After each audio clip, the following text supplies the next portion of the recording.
First of all, we have this scandal that's never been matched in American history. It's the worst government corruption scandal in American history, which is the illicit spying on President Trump, then candidate Trump and his team, and then the continuation of the harassment through the Trump administration based on knowing lies about his alleged involvement and his team's alleged involvement with the Russians. They all knew it was a lie. They all knew it wasn't true, yet they continued to harass him. And in the case of General Flynn, they lied and withheld information in an effort to put him in jail under false pretenses. They coerced him into pleading guilty to a lie he didn't commit, and they know he didn't commit. And they tried to put an innocent man in jail.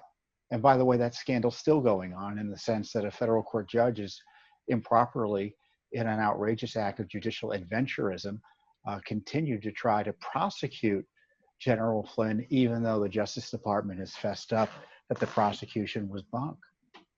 So you've got that whole panoply of scandal, right? Well, the inverse of that, or the mirror of that, is what's been done about it. Well, Judicial Watch has done the heavy lifting. You've had some members of Congress push and push and push for information. You've had some in the media try to expose and push for information. Obviously, the president is trying to be pushed for information. But what about the prosecutions? There's been no prosecution of any figure associated with the illicit spying, the criminal activity directed at President Trump and his team. Now, some people have been fired for making political statements in the context of the investigation and otherwise behaving inappropriately, like Peter Strzok. Andrew McCabe was fired for lying, but not lying about Trump, lying about Hillary Clinton, of all things. James Comey, thankfully, was fired directly by the president. And what was the response to that? To try to fraudulently investigate him with the Mueller investigation. So that's the crisis. You've got the Obamagate crisis and then the failure to address it crisis. Now, we're supposed to believe that John Durham's going to be doing all sorts of things, right? Well, I don't believe it. I believe certain low-level officials will be prosecuted, maybe Peter Strzok at the most.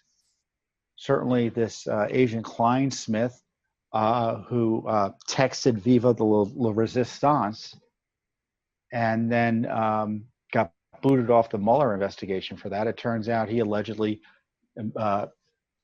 altered a document from the CIA that confirmed that Carter Page was a patriot, and he altered it to say the opposite and then lied to the FISA courts about it. He may get prosecuted, but is Comey going to get prosecuted? I don't think so. Maybe, but I don't think so. McCabe, maybe. I don't think so, because I'm not seeing any of the normal indications that senior level officials like that have been targeted for prosecution, or let alone serious investigation. We've had Attorney General Barr already say that they're not investigating Obama and Biden. Why is that? We've got evidence they were involved in this criminal conspiracy. In the least, they should be questioned as witnesses. That's a scandal, frankly, that this Justice Department is literally protecting Obama and Biden from prosecution. Now, I know all the signals out. I know Mark Meadows, who was one of those intrepid members of Congress at the time who was trying to get information out.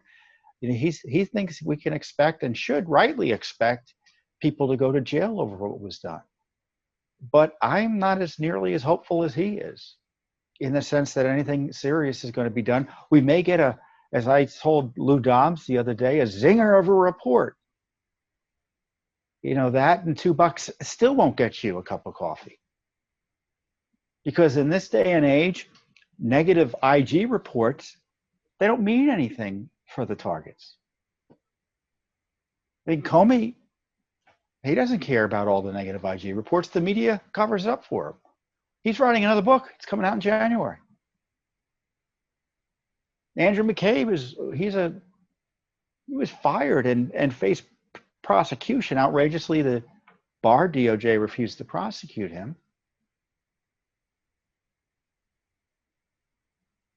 He's on TV as an analyst. Lisa Page on TV as an analyst. I'm surprised Peter Strzok isn't either. Isn't too. I mean, we have new documents come out this week. Now these are some of the positive developments. John Ratcliffe declassified them. Clearly, the Justice Department wasn't going to declassify it. I mean, still, the Justice Department is a problem. Still. And these are the agent notes, agent report of that counterintelligence defensive briefing provided to then candidate Donald Trump and General Flynn and others for the Trump team in August of 2016. So, you know, the candidates get briefings because they need to be read in to a certain extent as to what's happening. Now, we already know from the IG report that they used that briefing to spy on President Trump, then candidate Trump, and General Flynn. They misused the trust, abused the trust of the citizens and the candidate for president of the United States and his top team to spy on him. And of course, they didn't tell him, as they were obligated to do, about the Russia targeting, allegedly, that they thought was happening of his team. Now, you may recall that Judicial Watch uncovered the electronic communication that Strzok memo that he wrote himself to himself, authorizing himself to open a counterintelligence investigation, unprecedented in American history, on a candidate for president of the United States, based on gossip, innuendo, and smears. Quite obvious, it was garbage. And based on that, they went and spied on then candidate Trump.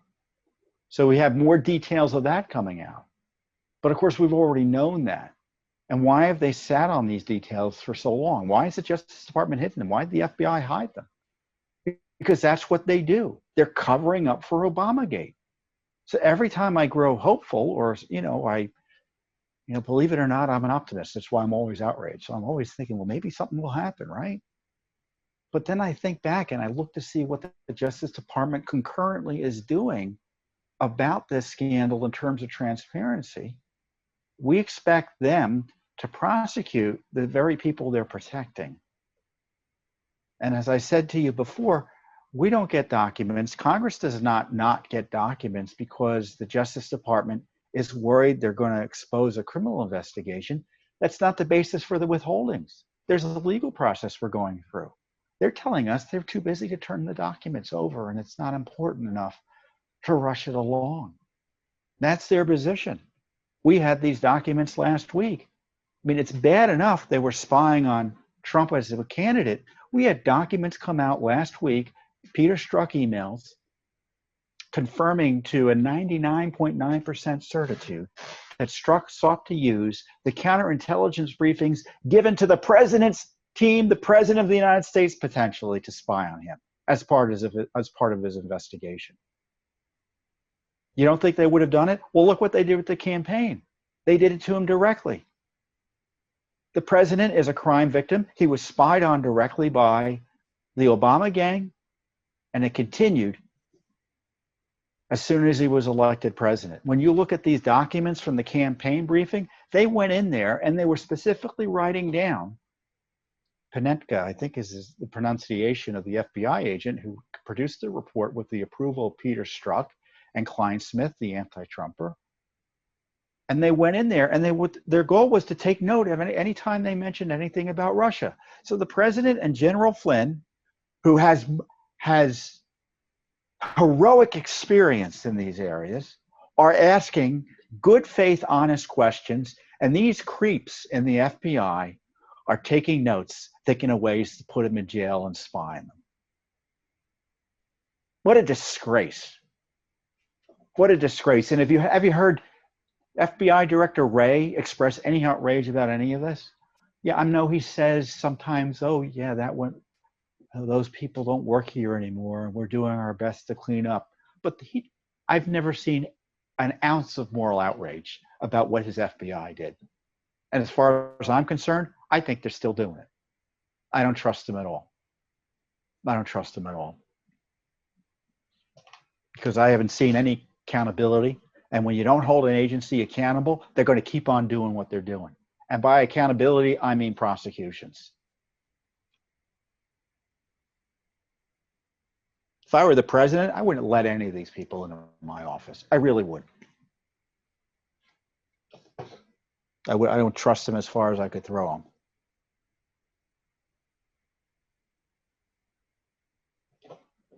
I got myself so angry, I forgot what I needed to talk about. I need to talk about our lawsuit, which is about a key element of Obamagate.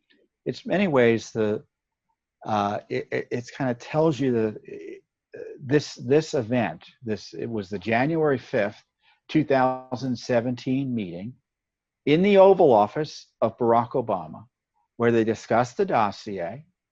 It was salacious and unverified. We all know that was discussed. They discussed General Flynn. It looks like the notes show that Biden discussed the Logan Act in or around that meeting. We now know from the Susan Rice by the book memo that she wrote just a minute before Trump was inaugurated, 3 weeks, almost 2 weeks after the fact. President Obama was the motivating force and the director of the FBI in this regard, in terms of targeting Flynn and targeting President Trump, asking whether they should be withholding information from the incoming president of the United States, withholding national security information from your successor who's about to come in 2 weeks.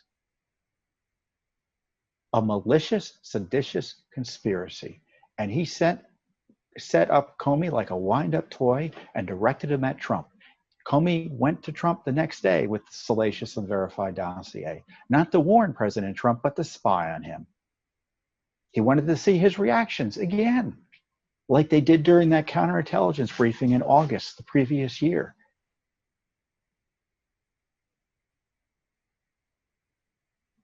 And then Comey went after that meeting. He reported over to Strzok what he found. Again, all with the direction. Comey says, Obama knew I was going to brief him. We talked about it. And Comey and Obama kind of looked at him and said, well, good luck with that. He didn't literally say it. He said he intimated it from his facial expressions. I mean, Comey's a real winner. And then, of course, they're talking about the Logan Act and General Flynn. And they knew at that meeting, because it's discussed in the Susan Rice memo that had been hidden by this Justice Department and this FBI,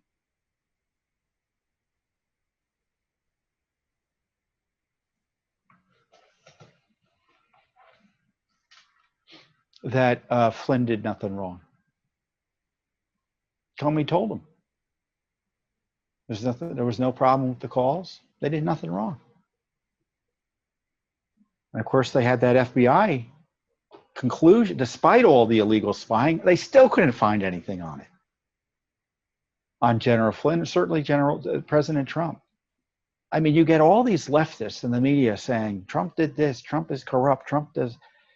President Trump, there's been no American citizen in the land as thoroughly investigated as President Trump.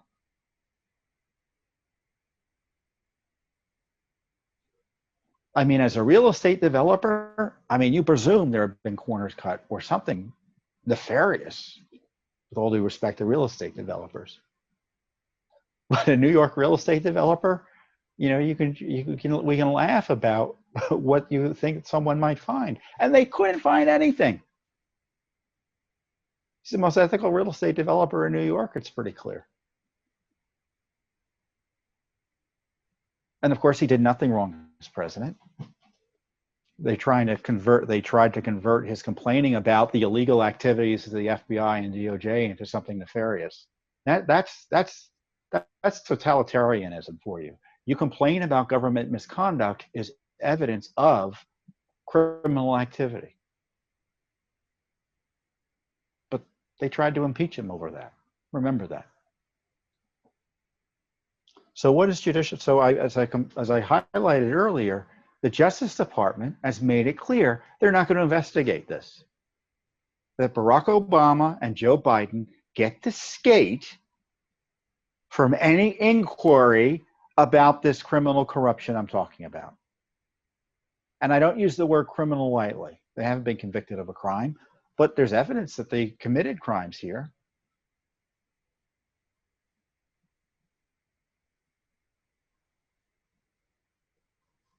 Conspiracy to obstruct justice,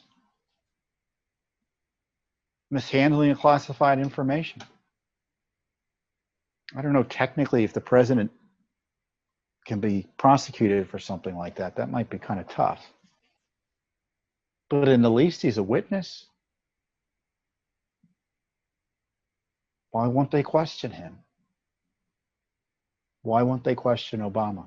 We just found out earlier this week that Christopher Steele, his people testified. I think either he did or a lawyer for him made the disclosure that Hillary Clinton was directly briefed, according to Steele, on his dossier efforts. I mean, that's no surprise to me. Why hasn't Hillary Clinton been questioned by Durham? Now, I know what you're thinking, or what some of you are thinking, is that maybe they did and we don't know about it. I give you that, but that's highly unlikely, and it doesn't comport with my experience in these matters, which is more significant than many other commentators talking about what they think is going to happen and all of that. So what do I think is going to happen? We're going to get a report from Durham and low-level prosecutions. I don't even know if it's going to happen before the election. Everyone says it's going to happen before the election. I wouldn't bet on that. But getting back to this Oval Office meeting, we sued just this week the FBI, the Justice Department, and the Office of Director of National Intelligence for information on this meeting. Now, of course, we asked nicely, as the law requires us to do, under the Freedom of Information Act, all records regarding the January 5th, 2017 meeting at the White House between former Deputy Attorney General Sally Yates, former Director of National Intelligence James Clapper, former CIA Director John Brennan, former Director FBI Director, obviously, James Comey, President Obama, and others. And the others include Joe Biden. He was there. Biden knew. This request includes all records created in preparation for, during, and or pursuant to the meeting, as well as any and all related records of communications between any official or representative of the Department of Justice and any other individual. So we filed requests like this to the Justice Department, the FBI, and the DNI, the Office of Director of National Intelligence. And they've ignored our requests mostly. They failed to respond. So we sued. So once again, Justice Department doesn't want to investigate it. We begin the investigation and we're obstructed by the Justice Department. Obstructed by the Justice Department.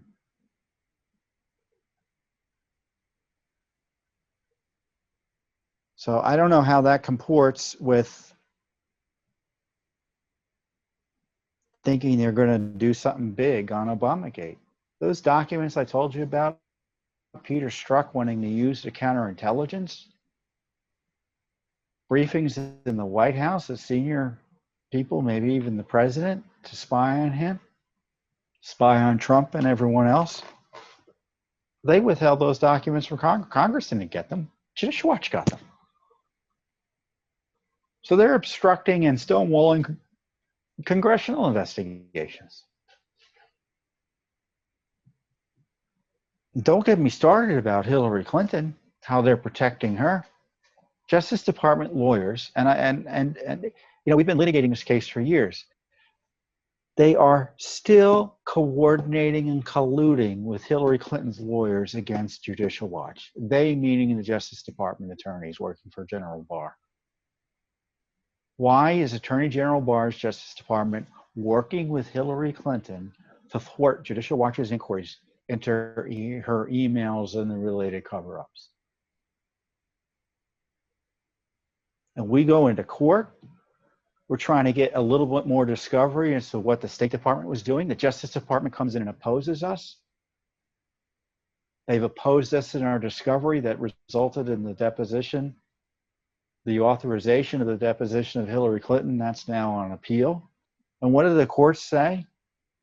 Well, in the case of that discovery issue with the State Department I just told you about, State Department, Justice Department opposed this, trying to get more information about the State Department cover-up. State Department, by the way, still refuses to search the State Department for Clinton's emails. Did you hear that?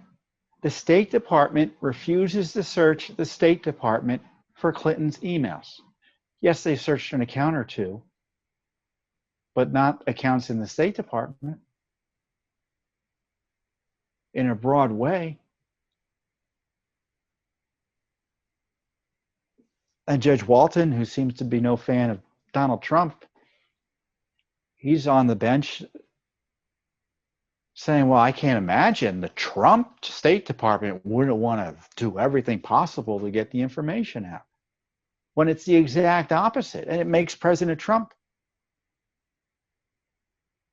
look like a fool. His Justice Department is making President Trump seem ridiculous to the courts, because we're going in, highlighting the corruption, highlighting the cover-up, and if we had two federal judges in two separate instances say, I can't imagine the Trump State Department would get in the way of figuring out what went on with Hillary Clinton.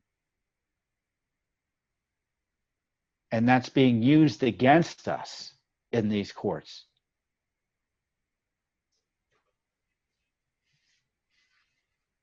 And I know the president would be outraged at that, but that's what the State Department is doing to his reputation.